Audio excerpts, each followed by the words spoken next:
তো epidural steroid injection দেওয়ার 3 বছর পর যে রোগী ভালো হয়ে গেছেন সেই রোগী এখন নিজে চিকিৎসার জন্য আসেননি বা উনি আরেকজন রোগী পাঠিয়েছেন। সেই বিষয়টা নিয়ে আজকের এই ভিডিওতে কথা বলবো যে আমরা জানি যে ইনজেকশন আমরা যেটা দেই সেটা এই জন্যই দেই যাতে করে অপারেশন না লাগে এবং একেবারেই যাতে ভালো হয়ে যায় এই আশায় আমরা ইনজেকশন দেই। তো তাপস না, আপনি থাকেন বাহরাইন? আমি বাহরাইন থেকে স্যার। আপনি বাহরাইন থাকেন, কবে আসছেন বাহরাইন থেকে? আমি আসছি স্যার 14 তারিখ আসছি। আচ্ছা, আপনার সমস্যা আমি দেখতে পাচ্ছি যে কোমরে ব্যথা 1 মাস থেকে এবং ডাইন পায়ের দিকে কি কি যায় ব্যথা? স্যার আমি সকালে ঘুম থেকে উঠলে তো আমার উঠতে অনেক কষ্ট হয়, যখন আমি বাথরুমে যাই তখন গিয়ে বসতে গেলে একটু রগের টান লাগে, এই প্রবলেমগুলো হয়। আবার যখন একটু 4-5 মিনিট হাঁটি তখন আবার ঠিক হয়। বাহরাইন থেকে কবে আসছেন? বাহরাইন থেকে আসছি স্যার 14 তারিখ আসছি। 14 তারিখে, আজকে হলো 19 তারিখ, 5 দিন আগে আসছেন। 5 দিন আগে। বাহরাইন থেকে সরাসরি আমার কাছে কিভাবে এলেন? স্যার আমি প্রথমে হসপিটালে গেছিলাম, ঠিক আছে, তো ওই স্যারের কাছে গিয়ে আমাকে ওষুধ দিছে, এমআরআই করাইছে, এক্সরে করাইছে, পেশাব পরীক্ষা, রক্ত পরীক্ষা এগুলা করছে। করার পরে উনি বলছে আমাকে এটা অপারেশন করতে হবে।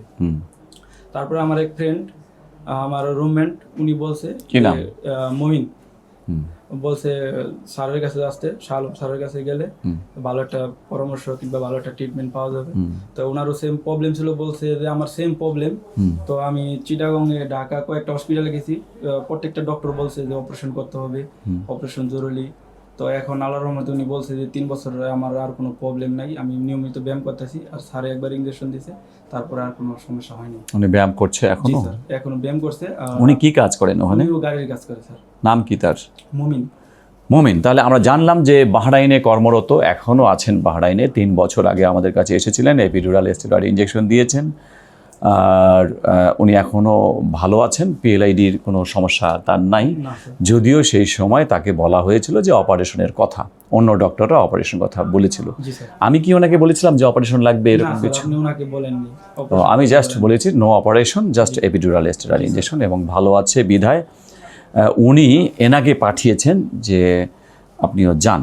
তো ওনার এমআরআই দেখলাম, দেখে আমরা যেটা সিদ্ধান্ত দিলাম যে অপারেশন এনার লাগার সম্ভাবনা আছে, কিন্তু এপিডুরাল স্টেরয়েড ইনজেকশন দিয়ে ইনি ফার্স্ট দেখতে পারেন। আমরা জানি যে একটি এপিডুরাল স্টেরয়েড ইনজেকশনই যথেষ্ট, সেকেন্ড টাইম আর দেওয়ার প্রয়োজন হয় না বেশিরভাগ রোগীর ক্ষেত্রেই। তো তাহলে আমরা জানলাম যে এপিডুরাল স্টেরয়েড ইনজেকশন দিয়েও একজন রোগী অনেক ক্ষেত্রেই অপারেশন থেকে বাঁচতে পারেন বা পিএলআইডি মুক্ত হতে পারেন। সাথে অবশ্যই আমাদের দেখানো যে ব্যায়ামগুলো সেগুলো তো করতেই হবে। তাহলে আমরা তাপস 33 বছর, উনিও বাহরাইন চলে যাবেন, এবং যারা বিদেশ যাবেন তাদেরকে আমরা অল টাইম চেষ্টা করি যে পারফেক্ট যেটা লাগবে সেটা, যেমন যদি অপারেশন লাগে অবশ্যই সেটা অপারেশন করতে হবে, কারণ তার সময় সীমিত। আর ওনার ক্ষেত্রে আমরা এপিডুরাল স্টেরয়েড ইনজেকশন দিচ্ছি এই আশায় যে উনিও ইনশাল্লাহ এপিডুরাল স্টেরয়েড ইনজেকশন এবং ব্যায়ামের মাধ্যমে অপারেশন থেকে নিষ্কৃতি পেতে পারে। আচ্ছা, আপনার কিছু বলার আছে? আর এখন স্যার আপনার কাছে আশা নিয়ে আসছি, এখন স্যার আপনি যে ট্রিটমেন্ট দিবেন ওইটাই করব ইনশাআল্লাহ। ঠিক আছে, সমাধান হবে। আমরা দোয়া করি যে উনি পিএলআইডি মুক্ত একটি জীবন যাপন করুক অপারেশন ছাড়া। আসসালামু আলাইকুম।